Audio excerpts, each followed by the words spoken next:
Nyo Pak Satpol PP, Pak Jala ronuh be yo. Hana masalah karena nyo kul haku walau muran, berkatalah yang baik walaupun pahit ada dia. Nyen baro Pak Sekda, nyen merempak bui baro, merempak si bui baro di Penayung. Si bui ngan si Aceh. Teruk tingkatnya enggak? Teruk tingkatnya enggak di Aceh dalam bulan Ramadan. Berarti hanale pengawasan bagi Pak Jala be yo. Ketika nu swiping yang itimbak mati surga, menasi lu ketika lu pegahnya mati surga bagi lu. Karena mono tanyo ketika bicara Islam yang ada di Aceh, beta bersama dengan Islam di provinsi yang lain. Islam di provinsi yang lain itu tergantung kepada individu, tergantung kepada perorangan.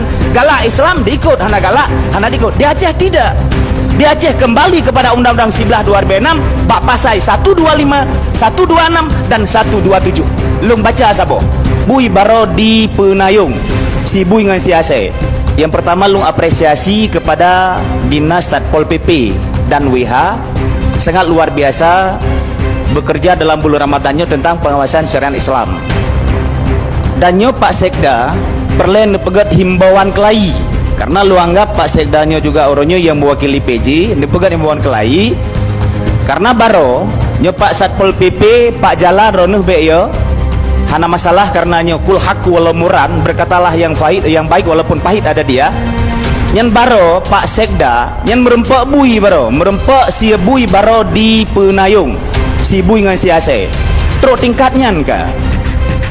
Teruk tingkatnya enggak di Aceh dalam bulan Ramadan. Berarti hanale pengawasan bagi Pak Jala be yo. Ketika nu swiping nyen itimbak mati surga, menasi lun ketika lun pegahnya mati surga bagi lun. Karena mono tanyo ketika bicara Islam yang ada di Aceh, beta bersama dengan Islam di provinsi yang lain. Islam di provinsi yang lain itu tergantung kepada individu, tergantung kepada perorangan. Galak Islam diikut, hana galak, hana diikut. Di Aceh tidak. Di Aceh kembali kepada Undang-Undang 11 2006, bab pasal 125, 126 dan 127. Lung baca sabo.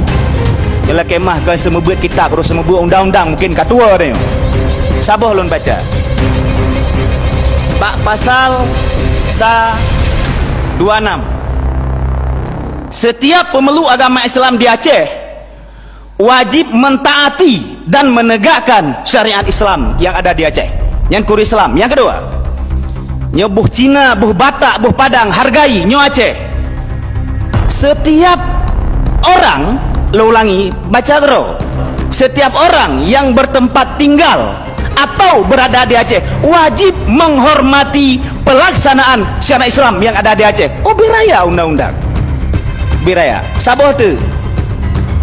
Pemerintah Aceh dan pemerintah kabupaten yang ada di Aceh wajib menyelenggarakan syariat Islam yang ada di Aceh. Kiban mufhum wajib. Ustadna, mayusabu ala fi'lih wa yu'aqabu ala tarkih. Merempak fahala ketika kita nyopubut, merempak dosa ketika kita tinggal. Mungkin nyojit ke ingatan kita nyoban Bandung, lung manusia biasa lebih kurang kemah. Pak Sekda benar perhatian dan Pak PJ kepada syariat Islam. Assalamualaikum warahmatullahi wabarakatuh.